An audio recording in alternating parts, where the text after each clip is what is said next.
Hello and welcome. I'm Ramesh Ramachandran and you're watching News Night on DD India, your prime-time destination for news and bespoke analysis. It's good to see you again. Right, on the show tonight, we focus on Afghanistan. More tragic news coming in. The killing of an Indian journalist in Kandahar. Now picture this, 33, I repeat, 33 journalists were killed in Afghanistan between 2018 and 2021. This according to a United Nations report which was published this year. Meanwhile, Afghanistan's first Vice President Amrullah Saleh has slammed Pakistan for denying the presence of Taliban on its soil. Says the statement of denial is just a pre-written paragraph. Now this on a day when a 20-member team of key Afghan politicians left Kabul for Doha to hold talks with the Taliban. Tonight, many will be wondering, can this war-torn country ever come to be at peace with itself? If the Taliban keeps up its offensive, will Afghanistan again descend into civil war? And if that takes place, what's really at stake for India and the world? We explore. Also on the show, Prime Minister Modi interacts with the chief ministers of 6 states to discuss about COVID situation. The increase in cases in Maharashtra and Kerala is a major cause of concern, and he urges authorities to take proactive measures to prevent the possibility of a new surge in infections. Plus, news and updates from India and the world. All that and much more coming up over the next 1 hour. But first, as always, the headlines. Prime Minister Modi interacts with chief ministers of Tamil Nadu, Andhra Pradesh, Karnataka, Odisha, Maharashtra and Kerala, takes stock of COVID-19 situation, says need to move ahead with a focus on test, track, treat, vaccinate approach.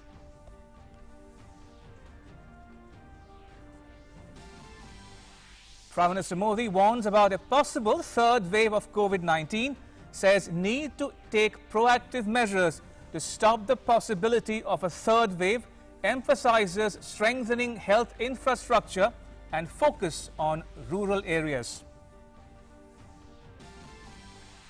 Prime Minister virtually inaugurates multiple railway projects and 3 new attractions at Science City, Ahmedabad. Projects include newly redeveloped Gandhinagar Capital Railway Station, Aquatic Gallery, Robotic Gallery and a Nature Park in Science City, Ahmedabad.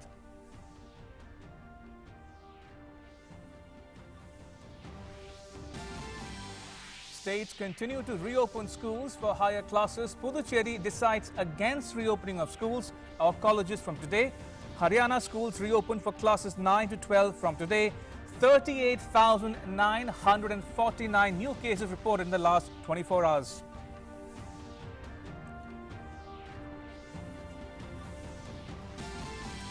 After the NHRC report on post-poll violence in West Bengal, BJP demands CBI or SIT probe, raises questions on the role of the state police.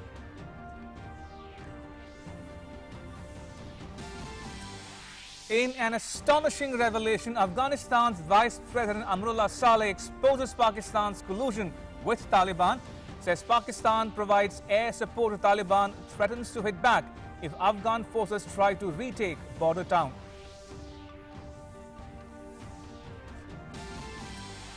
And Germany continues to reel under heavy floods, over 80 dead, more than 1,000 people missing. Floods caused Germany's worst mass loss of life in years.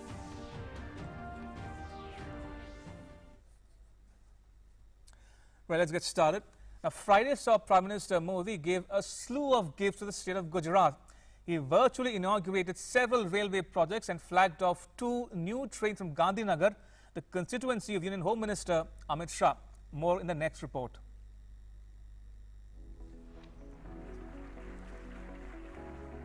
Prime Prime Minister Narendra Modi inaugurated and dedicated to the nation several key projects of the railways in Gujarat. Key among them are the redeveloped Gandhinagar Capital Railway Station and the upgradation of the Vadnagar Railway Station. Prime Minister also flagged off two new trains, the Gandhinagar Capital, Varanasi Superfast Express and Memu service trains between Gandhinagar Capital and Varetha. Railway अपने आप में सिर्फ train का आवागमन नहीं, एक प्रकार से इकोनॉमी का ऊर्जा सेंटर बन सकता है। जैसे एयरपोर्ट का विकास होता है, जैसे गुजरात में बस स्टेशनों का विकास का प्रयोग हुआ है, वैसे ही रेलवे के स्टेशनों का भी पब्लिक प्राइवेट पार्टनरशिप मॉडल पर विकास करने की दिशा में हम आगे बढ़ रहे हैं। आज गांधीनगर उसकी एक शुरुआत है। गांधीनगर का आधुनिक रेलवे स्टेशन इस बात का भी बहुत बड़ा प्रमाण है कि रेलवे के संसाधनों का सदुपयोग करते हुए इसको आर्थिक गतिविधियों का सेंटर भी बनाया जा सकता है। आधुनिक टेक्नोलॉजी का उपयोग करते हुए ट्रैक के ऊपर ऐसा होटल बना दिया गया है जहां से रेल चलती हुई तो दिख सकती है लेकिन महसूस नहीं होती। जमीन उतनी ही है लेकिन उसका उपयोग दोगुना हो गया है। Prime Minister also inaugurated the newly electrified Surendranagar Pipavav section. Prime Minister said that keeping in mind the travel and mobility needs of the 21st century, all efforts are being made to connect all four corners of the country, including the northeast and Kashmir to Kanyakumari. He said that today the results of efforts to develop railways not just as a service but as an asset are visible. 21वीं सदी के भारत की जरूरत 20वीं सदी के तौर तरीकों से पूरी नहीं हो सकती। आज भारतीय रेलवे की पहचान, उसकी साख बदलने लगी है। आज भारतीय रेल में सुविधा भी बढ़ी है, स्वच्छता भी बढ़ी है, सुरक्षा भी बढ़ी है और स्पीड भी बढ़ी है। Railway stations like the Gandhinagar Capital Station are being developed as centers of economic activity with hotels and business centers integrated into the railway station. On this occasion, Rail Minister Ashwini Vaishnaw credited Prime Minister Narendra Modi for infusing fresh energy that is driving the rail sector to touch new heights. Bharat में निर्मित और भारत में design Vande Bharat express और तेजस train जैसी आधुनिक trains जो कि आत्मनिर्भर भारत का एक मिसाल बन चुकी है। दुनिया भर में इन ट्रेन्स का नाम हुआ है। विशेषकर कोविड जैसी महामारी के समय में रेलवे ने ऑक्सीजन एक्सप्रेस के द्वारा जनता का सारथी बना और गांव-गांव तक, घर-घर तक ऑक्सीजन पहुंचाई, देश के कोने-कोने में ऑक्सीजन पहुंचाई। किसान रेल ने अन्नदाताओं की उपज को खेत से थाली तक पहुंचाया। On an emotional note, Prime Minister recalled memories associated with Vadnagar railway station. आज वडनगर भी इस एक्सपांशन का हिस्सा बन चुका है और मेरी तो वडनगर स्टेशन से कितनी ही यादें जुड़ी हुई है। नया स्टेशन वाकई बहुत आकर्षक लग रहा है। इस नई ब्रॉडगेज लाइन के बनने से वडनगर, मोढेरा, पाटन हेरिटेज सर्किट अब बेहतर रेल सेवा से कनेक्ट हो गया है। Railways is clearly the vehicle of developing New India, one that is moving forward on two tracks, one of modernity and the other for the welfare of poor, farmers and middle class. Bureau Report, DD India. And adding another feather to Ahmedabad's hat, Prime Minister Modi inaugurated an aquatics and robotics gallery and nature park in the Gujarat Science City. He said Science City has recreational activities that encourage creativity in children. Listen to what else he had to say. जय जवान, जय किसान, जय विज्ञान, जय अनुसंधान। हमारे माननीय प्रधानमंत्री श्री नरेंद्र मोदी जी के इस विजन को साकार करने के लिए अहमदाबाद स्थित गुजरात साइंस सिटी विजिटर्स के लिए 3 नए शानदार आकर्षण तैयार किए गए हैं, जिनका लोकार्पण आज वीडियो कॉन्फ्रेंस के माध्यम से माननीय प्रधानमंत्री श्री नरेंद्र मोदी जी द्वारा किया जा रहा है।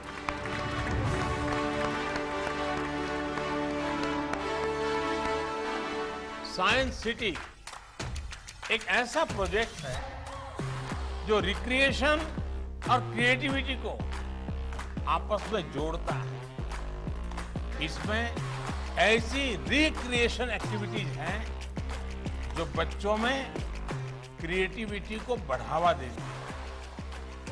इसमें खेलकूद है, मौज मस्ती है और इसके साथ साथ ये बच्चों को कुछ नया सिखाने का प्लेटफॉर्म भी है। जो ये नया नेचर पार्क बना है, ये विशेष रूप से मेरे नन्हे साथियों को बहुत पसंद आने वाला है। इतना ही नहीं, साइंस सिटी में बनी एक्वेटिक्स गैलरी एशिया के टॉप एक्वेरियम में से एक है।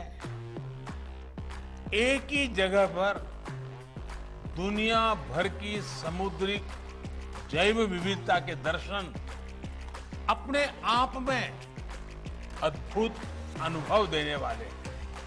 रोबोटिक्स गैलरी में रोबोट्स के साथ बातचीत का आकर्षण का केंद्र तो ही है ही, साथ ही ये रोबोटिक्स के क्षेत्र में काम करने के लिए हमारे युवाओं को प्रेरित भी करेगा, बाल मन में जिज्ञासा जगाएगा।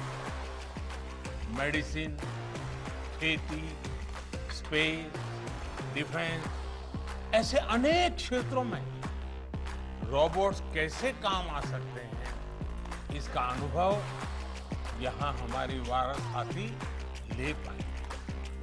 और हाँ, रोबो कैफे में रोबोटिक शेफ का बनाया और रोबोट वेटर्स का परोसा खाना खाने का आनंद शायद ही वहां आया हुआ कोई व्यक्ति वहां गए बिना रहेगा।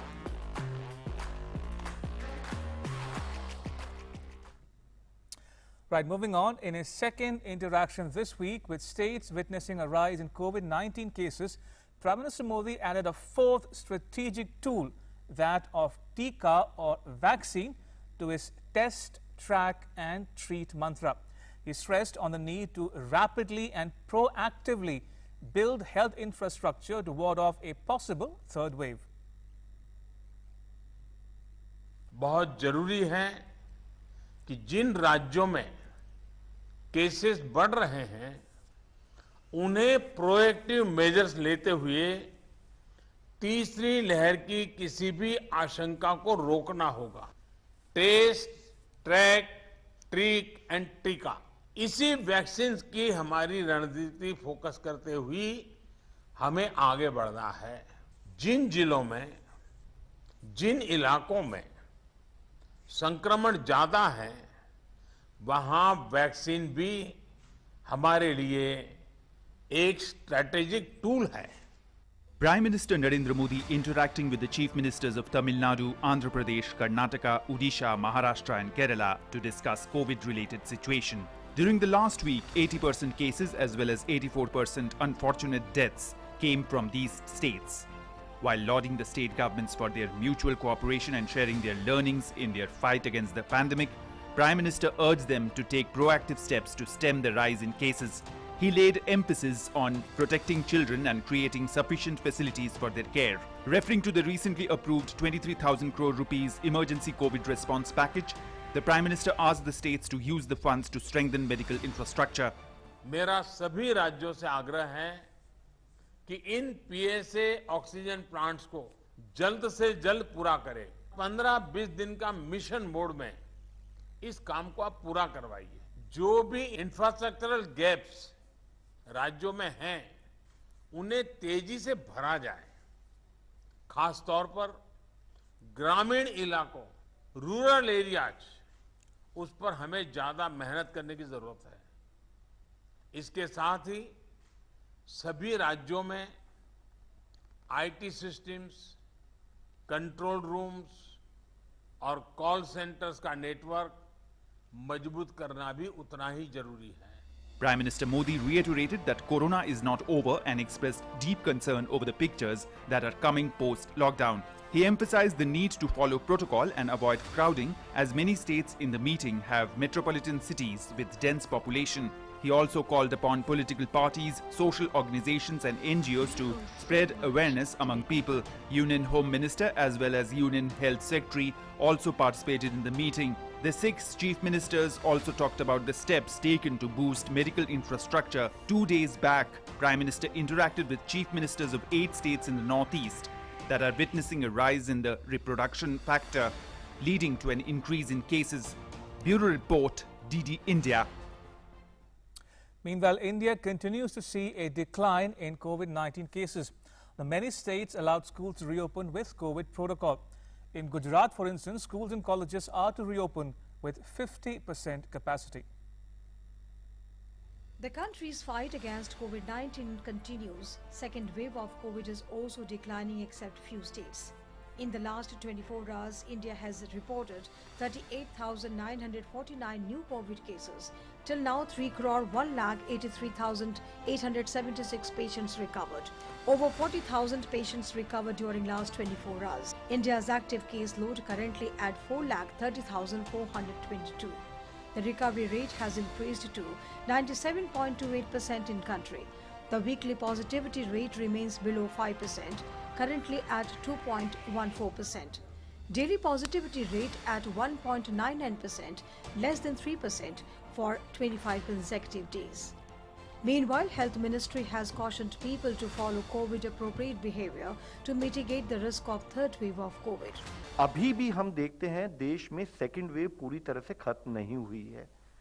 केसेस कम हो चुके हैं, लिमिटेड टेरिटरीज में है. वेव को ना आने दो, यानी कि इसका एक अर्थ, सिंपल अर्थ हमारे लिए यह है कि हम वेव अगर आए भी तो उसकी इंटेंसिटी ऐसी ना हो कि जिससे हमें उसको मैनेज करने में दिक्कत हो.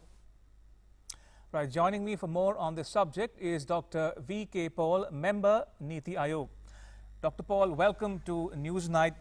May I begin by asking you for your comments on this new ICMR study, which essentially says that a fully vaccinated person has a very low risk of either hospitalization or death. Yes, very much so. This study that has been published, it tells us that our vaccines taken under our national program are effective in real life. Right. What has stated is that those who receive the vaccine and a breakthrough infection happened in them, that they did get infection, but the chances for hospitalization were very low, and the deaths were negligible, very next to none. And also I want to bring to your attention another study, again from ICMR, and this is over more than 1 lakh police persons in the state of Tamil Nadu. And there again, in real life, during the second wave in recent times, it has been demonstrated that if they have taken 1 dose, then the risk of mortality, risk of death declines by 82%. 82% less risk compared to those who have not taken the vaccine. And if you have taken both the doses, then the risk of death declines by 95%. I see. This is the extent to which our vaccines are protective, effective, and this for once for all establishes that what we gathered in terms of effectiveness data and immunogenicity and safety data during the trials of these vaccines is now standing true in real life situation. And please remember, our wave 2 was driven largely by the Delta variant. So it demonstrates the efficacy of our vaccines that are now being used in the national program to protect lives of Indians. And we are very satisfied that our vaccines are working, they are effective, and they are able to reduce adverse outcomes of individuals in the face of a pandemic. And talking about vaccines, Dr. Paul, the PM held a meeting today with the Chief Minister of 6 states, where he also spoke about vaccination, and he added a 4th T to his mantra of 3 Ts: test, trace and treat. Now, he also made a couple of other points. He said he asked authorities to take proactive measures to, instance, prevent the possibility of a third wave, number 1. And number 2, He called for filling the gap in infrastructure, particularly in rural areas. So how sanguine are we as a nation that we will meet the challenge if there is a new surge in cases going forward? Two or three points in this. Sure. Firstly, the Honorable Prime Minister emphasized that our strategy of testing, tracking, treating and vaccination, which he named as TICA. Test, track, treat and TICA is tested and well-proven strategy. He made emphasis that we work on these four fronts, four strategies. But then he also highlighted the fact that Corona is not over, and he expressed concern that the pictures that we are seeing from various parts of India, various parts of our country, showing too much of mingling, large crowd, is not the right thing to do. He said this is worrying, and therefore measures should be taken to institute COVID appropriate behavior, which is the fifth component of our overall strategy. COVID appropriate behavior of ensuring that we don't have large crowds, we wear a mask, we maintain social distancing, we look after our hygiene. So this is the whole strategy was highlighted and emphasized by the Honorable Prime Minister, and he also said हमें सजगता, सतर्कता और सख्ती से काम लेना होगा। सजग भी रहना है, सतर्क भी रहना है, अलर्ट भी रहना है, अवेयर भी रहना है, और सख्ती भी करने की जरूरत हो तो सख्ती भी आनी चाहिए, क्योंकि ये राष्ट्र का मामला है, समाज का मामला है, एक व्यक्ति के ही स्वास्थ्य का मामला नहीं है। इसलिए चारों तरफ से हमें इंश्योर करना है कि ये जो सेकंड वेव है वो बिल्कुल जल्दी सेटल हो जाए, खत्म हो जाए, और इससे भी ज्यादा इंपॉर्टेंट है कि कोई भी अगली वेव नहीं आनी चाहिए देश में। और उन्होंने पिछली मीटिंग में जो उन्होंने नॉर्थ ईस्ट सीएम्स के साथ करी थी, उन्होंने एम्फसाइज किया था कि हमारा एंडेवर ये होना चाहिए that we don't see the third wave, we don't want to be in a position to have a third wave. Nonetheless, should the outbreak occur, should things go out of hand, particularly because this virus is very mischievous and can change the rules of the game, go for more transmissibility, then we emphasize that our infrastructure preparedness, human resource preparedness, supply chains, IT system, call centers, oxygen supply, all this be perfect, all this be adequate, optimum, and having a great spread in our rural areas as well, and with a focus on pediatric population. These are the key messages that the Honorable Prime Minister today highlighted. Indeed. And requested the nation to re-energize ourselves to make sure that we do not lower our guard, and we make sure that going forward we do not have an uncontrolled pandemic in our country. Indeed, as the PM said, and Dr. Paul quoted the PM, the corona pandemic is not over, viewers, and pictures, photographs of people not complying with COVID protocols, as the PM said, is very worrisome. On that note, Dr. Paul, thank you once again for sharing your insights with our viewers. Appreciate it. Thank you. Right, and let me now dive straight into our cover story. It's on Afghanistan. Now, since 1st May, the Taliban has seized control of many districts. It is quickly gaining ground at the expense of the Afghan security forces. Meanwhile, violence has spiraled. An Indian journalist is the latest casualty. The Taliban surge is viewed with concern in many countries, including India.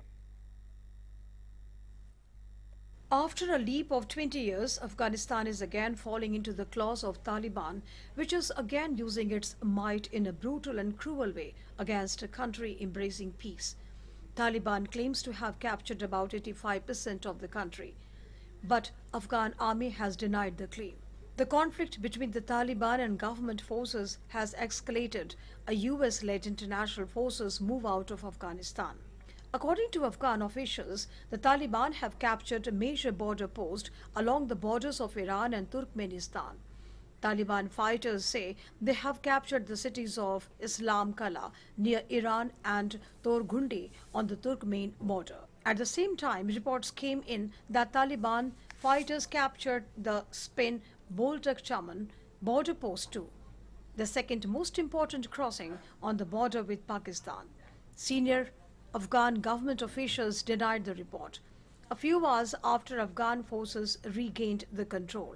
Meanwhile, a senior Afghan delegation led by the chairman of the High Council for National Reconciliation, Abdullah Abdullah, reached Doha on Friday to hold talks with members of the Taliban. Part of the delegation is former President Hamid Karzai. Ahead of the delegation's departure from Kabul's airport, Abdullah told reporters that he hopes that they will reach an agreement with the Taliban despite heavy fighting in the country. God willing, we hope that the Taliban side will see this as an opportunity and know that there will be no peace with continuous or capturing of a district or areas. The result of peace can only be achieved from the negotiating table. Clashes between the Taliban and government forces have intensified. A US-led international forces have been withdrawing. The Taliban have captured several districts and border crossings in the north and west. The government has accused the Taliban of destroying hundreds of government buildings in 29 of the country's 34 provinces. The Taliban deny accusations of extensive destruction by their fighters. The Islamist militants ruled Afghanistan from 1996 until they were ousted in 2001, weeks after the September 11 attacks on the United States. They have fought since to expel foreign forces and topple the government in Kabul. Amid this, common men are bearing the brunt of the war between Taliban and Afghanistan government. On Friday, Indian photojournalist Danish Siddiqui, working for Reuters, are caught in the crossfiring and died. The news was later confirmed by Reuters. Ministry of External Affairs has released a statement. MEA spokesperson Arindam Bakshi said, "Our ambassador in Kabul is in touch with Afghan authorities. We are keeping his Indian journalist Danish Siddiqui's family informed of the developments." Danish was associated with the International News Agency and had been reporting from Afghanistan for a long time. He was conferred of Pulitzer Prize for photography. External Affairs Minister S. Jaishankar on Thursday met Afghan President Ashraf Ghani in Tashkent, capital of Uzbekistan, to discuss the situation and reiterated India's support for peace, stability and development in Afghanistan. All the neighboring countries, including Russia, China and Iran, are worried about the current situation in Afghanistan, but Pakistan is seeing this as an opportunity, while India has invested about $3 billion in Afghanistan. India is also concerned about the security of the project and its strategic interest related to them. Bureau Report, DD India. Right, time now for our In Focus segment, in which we are discussing about Taliban gains ground as US exits Afghanistan. Joining me are two guests, Mr. Vivek Karju and Mr. Sushant Sareen. Mr. Karju is a former Indian ambassador to Afghanistan, and Mr. Sareen is a senior fellow at the Observer Research Foundation, New Delhi. Ambassador Karju, if we can start with you, how do you look at the recent downward spiral in violence in Afghanistan, especially since the 1st of May? Was it only to be expected given the fact that the US is exiting Afghanistan? Yes, I think it was expected because there can be two alternatives, two ways of looking at it. Either the Taliban are seeking to gain positions of strength before they renew a dialogue or negotiations with the Kabul elite, the government, or the Taliban have decided that that they will go in for a military solution. As of now, it is still an open question. I think this matter is being discussed among the Taliban leadership. And the pointers to that clearly are that whereas earlier reports indicated that the delegation, which is now in Doha, the Afghan delegation led by Dr. Abdullah, would include all the senior leaders of Afghanistan, and 11 of them were mentioned, including the former president. Your bureau report said that he had been part of the delegation. I've seen reports that he was to be part of the delegation. He went up to the airport, Kabul airport, but perhaps has not gone. So that would indicate that the Taliban representation is not going to be as high as originally this delegation expected in Doha.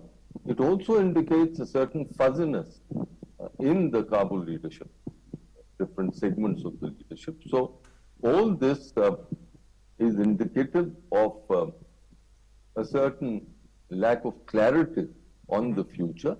But on one thing there has to be clarity.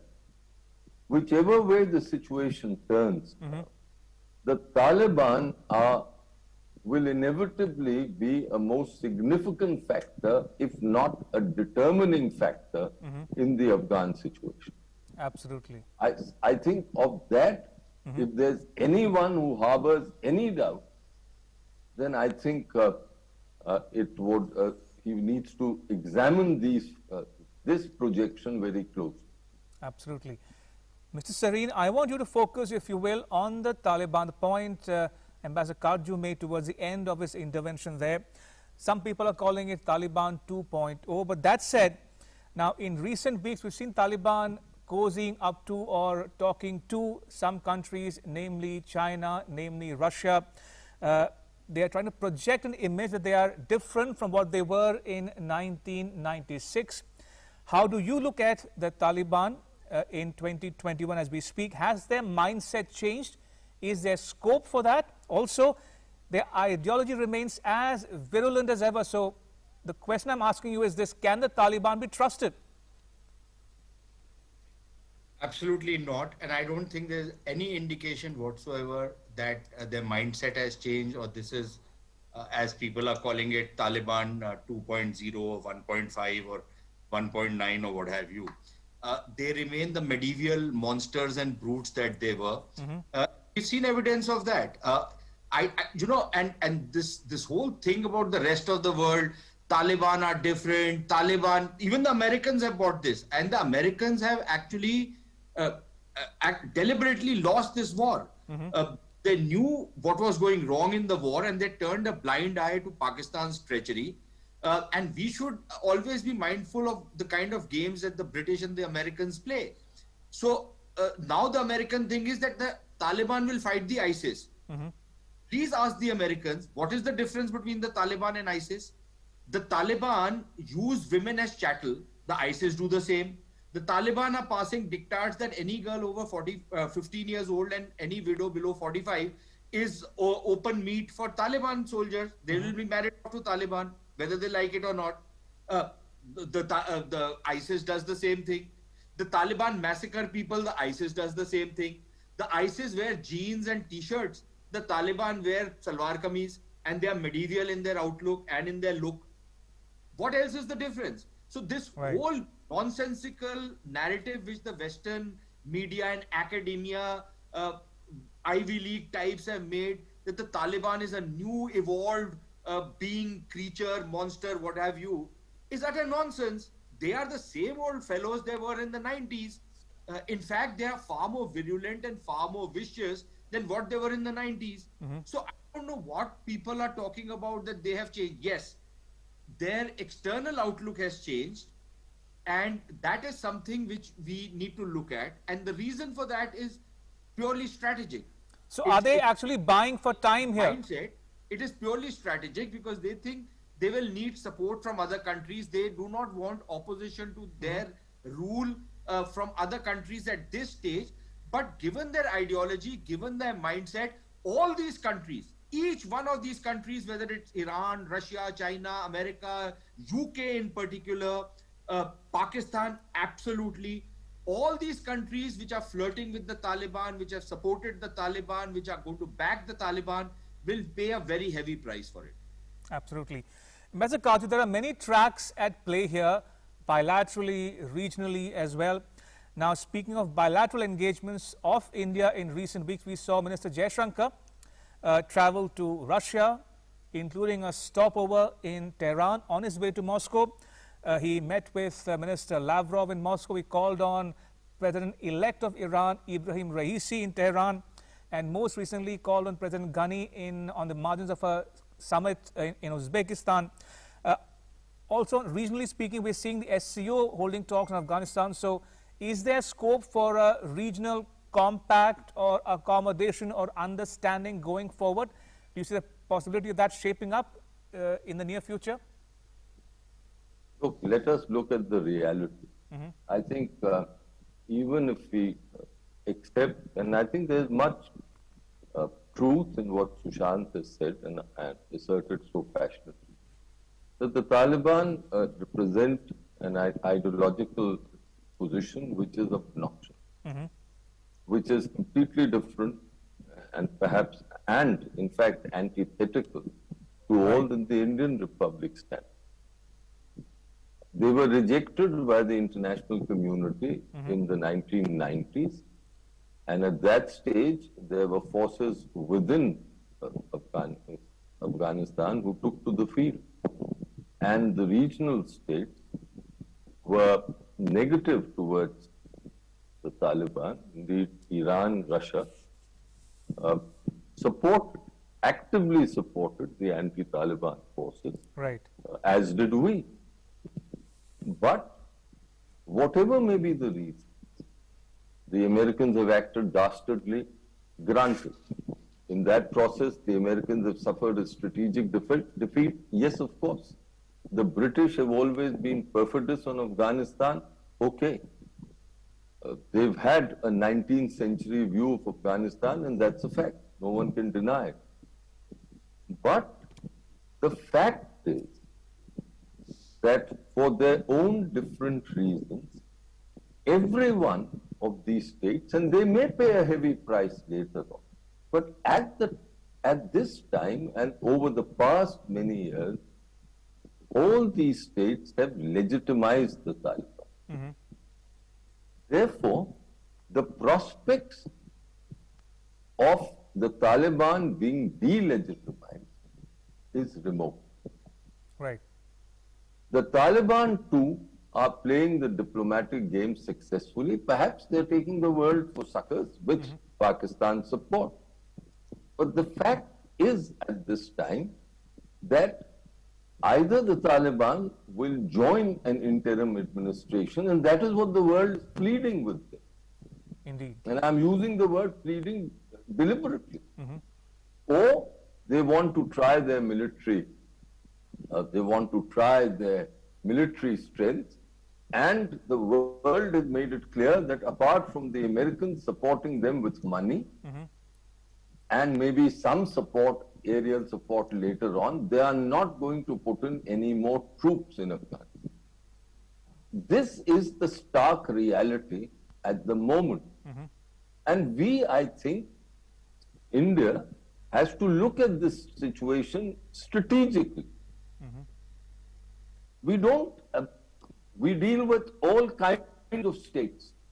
We deal with Pakistan, which has been waging a terrorist campaign against us over the last 3 decades and more. So we can't choose the people we have to deal with. Right. That doesn't mean you are endorsing them. That doesn't mean that we do not continue our support with the Afghan authorities. We have a strategic partnership with them.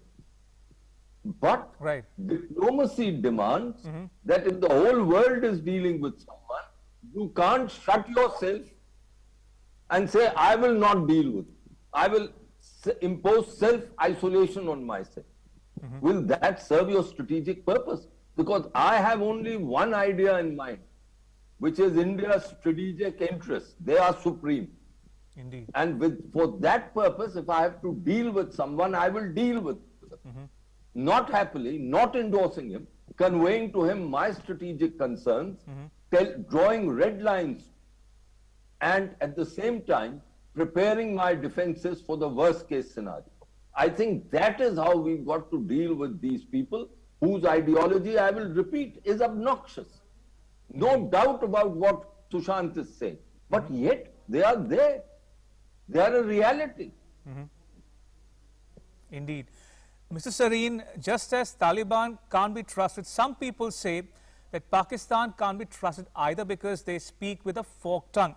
Now, most recently we heard Afghan Vice President Amrullah Saleh slam Pakistan for, warning or issuing a threat, a veritable threat to Afghan Army and Air Force, saying, don't ask Taliban to spin ball duck or else we'll use our Air Force on your territory.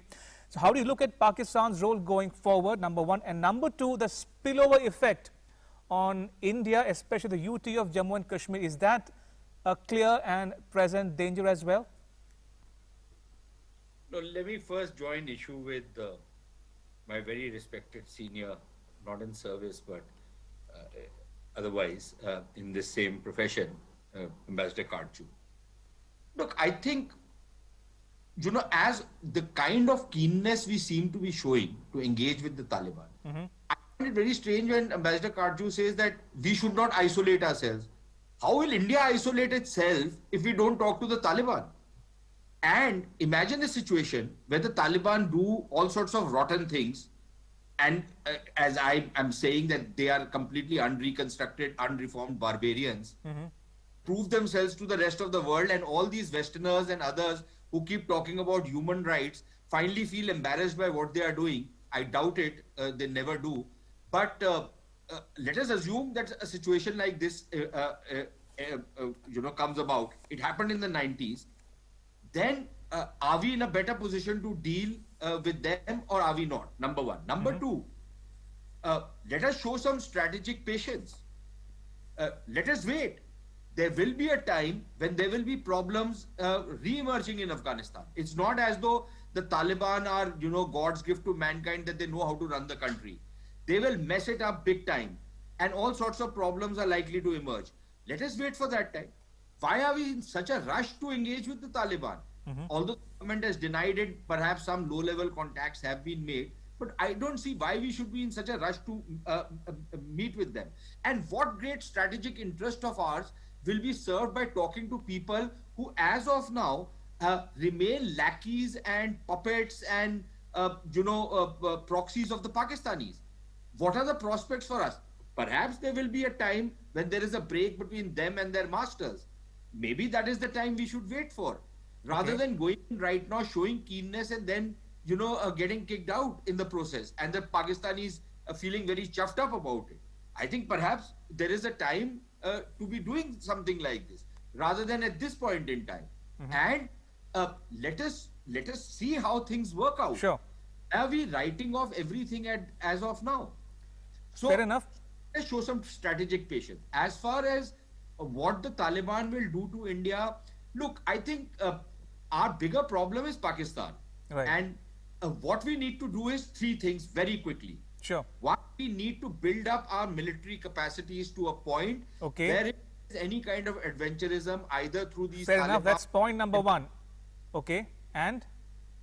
So that is one. Secondly, we need to build up our anti-terror capabilities to a high degree, so that any threat which comes from the Pakistani side, because it's Pakistan which is our problem. The Taliban is not going to dig a tunnel or fly over the Pakistanis and come out here.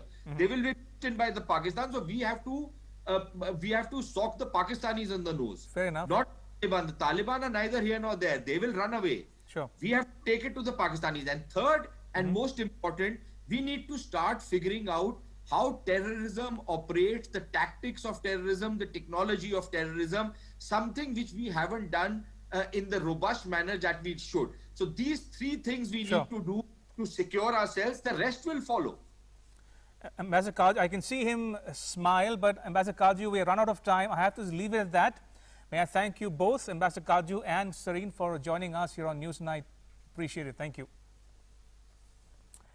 Right, and moving on to other stories we are tracking here on Newsnight tonight. The BJP urged West Bengal Chief Minister Mamata Banerjee to take cognizance of the National Human Rights Commission report on post-poll violence in the state.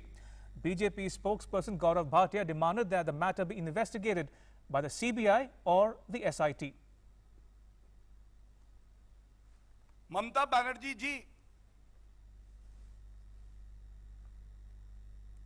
आपको इस report का संज्ञान लेना चाहिए।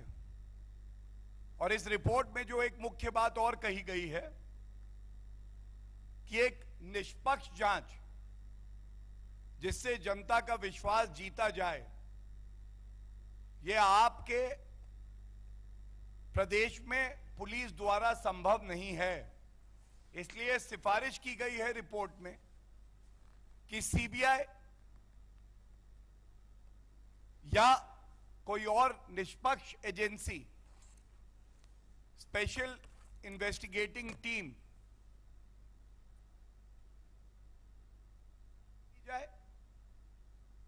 Now, Karnataka CM Yediyurappa on Friday called on Prime Minister Narendra Modi in New Delhi to discuss state-related issues with Prime Minister.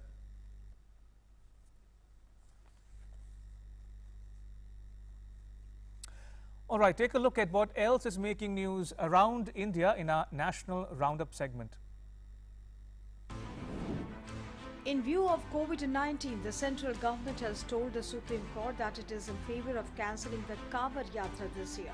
However, the government has said that an alternative arrangement could be made keeping in view the religious sentiments associated with the Yatra and the age-old practice. Union Education Minister Dharmendra Pradhan and Tribal Affairs Minister Arjun Munda launched the Innovation Ambassador Training Program for 50,000 school teachers across the country. This is a one-kind of program which aims to train teachers innovation and entrepreneurship. First hearing in the disqualification case of Mukul Roy as a BJP MLA in front of West Bengal Assembly Speaker Biman Banerjee. The next hearing will begin on 30th July. Meanwhile, Leader of Opposition in the West Bengal Legislative Assembly, Shubhendu Adhikari, has said that BJP will move to Calcutta High Court on the issue. In a big blow to former Home Minister of Maharashtra Anil Deshmukh, the Enforcement Directorate has seized assets worth rupees 4.20 crore in the 100 crore rupees extortion case. The Enforcement Directorate has already served 3 summons to Anil Deshmukh for questioning without receiving any response. The Kashmir Zone Police today took to Twitter to inform that this year the police along with the security forces have killed 78 terrorists in the valley so far. According to the information, out of these 78, 39 terrorists were associated with Lashkar. Terrorists associated with organizations like Hezbollah and Jaish were also killed. Heavy rain was recorded in Mumbai and surrounding areas, and due to incessant rains in Mumbai, waterlogging was reported at various low-lying areas of Dadar, Kurla, Chembur and Andheri. Traffic in these areas was also moving slowly. The waterlogging also affected the local train network in the city. In some foreign news now, floods have lashed parts of Germany and Belgium, and the water in some parts is still rising. The total death toll in both the nations has reached 117, with 103 people killed in Germany alone.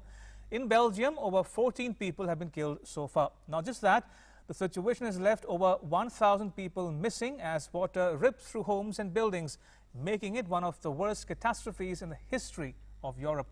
While a weather forecast suggesting torrential rains was already given, the overnight flooding has made the situation worse and has posed difficulties for rescue workers. Authorities are busy evacuating people. The German military has deployed over 700 soldiers to help with rescue efforts. Emergency services were on high alert, and authorities were also reinforcing dikes along vulnerable stretches where floodwaters continue to rise. Also, some 114,000 households in Germany were without electricity, and mobile phone networks collapsed in some flooded regions.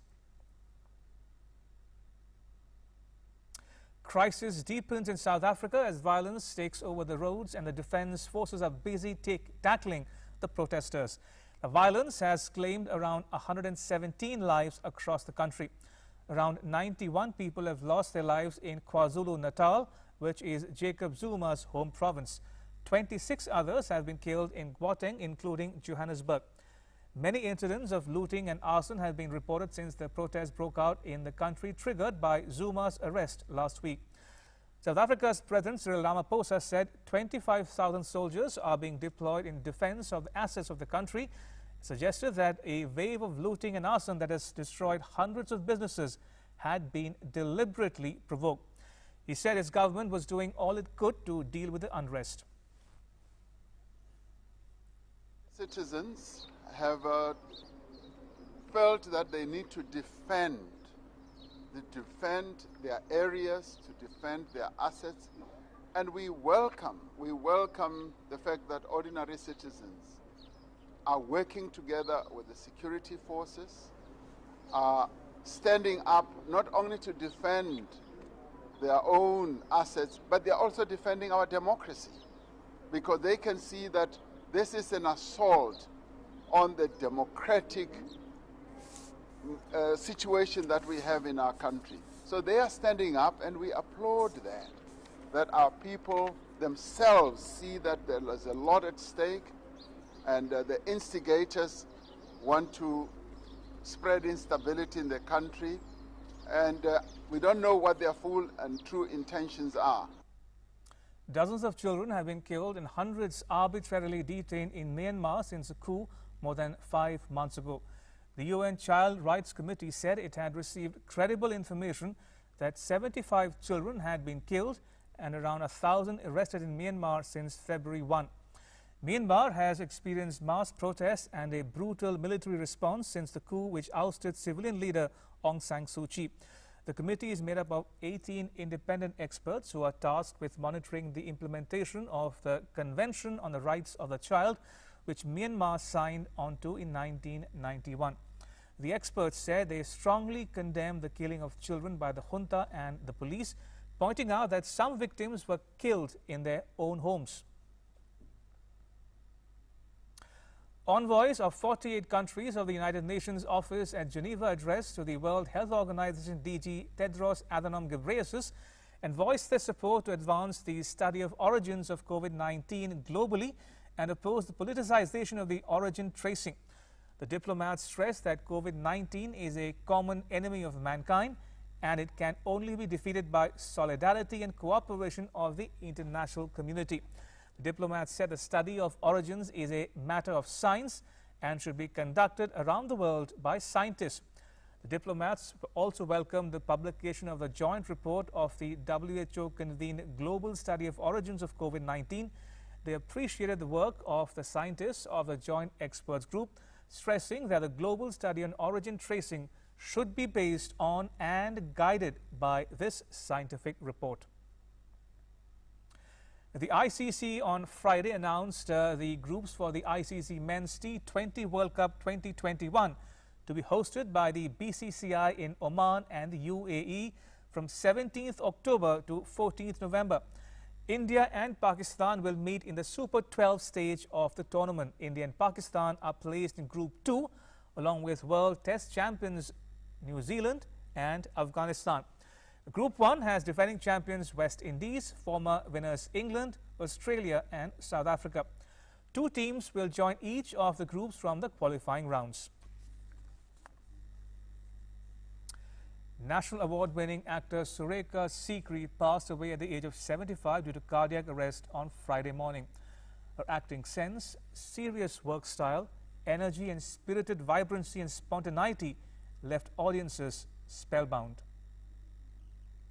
किताबों से कभी गुजरो तो यूं किरदार मिलते हैं गए वक्तों की ड्योढ़ी में खड़े कुछ यार मिलते हैं. Surekha Sikri was born on 19th of April in the year 1945 in New Delhi. After completing her high school, she pursued further studies from GEC Aligarh Muslim University and graduated from National School of Drama in the year 1971. Sikri worked with NST Repertory Company for a long time after her graduation. She made her debut with 1978 political drama film Kissa Kursi Ka Hai and played author-backed roles across films in various industries. Sikri won the National Film Award for Best Supporting Actress thrice for the films Tamas, Mammo and Badhai Ho. Surekha Sikri has a long association with television as well. The actor found a lot of popularity with her role of a stone matriarch Kalyani Devi in TV soap Palika Vadhu. She was part of the show from its inception, the year 2008, till its end in the year 2016. She was last seen in Netflix anthology Ghost Stories in the section produced by Zoya Akhtar. The industry has lost one of the finest actresses in the industry with Surekha Sikri's passing away. ला, फिर जुत्ती पर जुत्ती चढ़ी हुई है। अब पता नहीं कौन सा सफर लिखा है किस्मत में। अब और कौन सा सफर होगा? हैं? परे कर जुत्ती को। Bureau Report, DD India. And with that, it's a wrap. But news continues here on DD India. You can catch all the latest updates on our social media, mobile and digital platforms. Here's wishing you all a happy weekend. Thanks for watching. Bye-bye.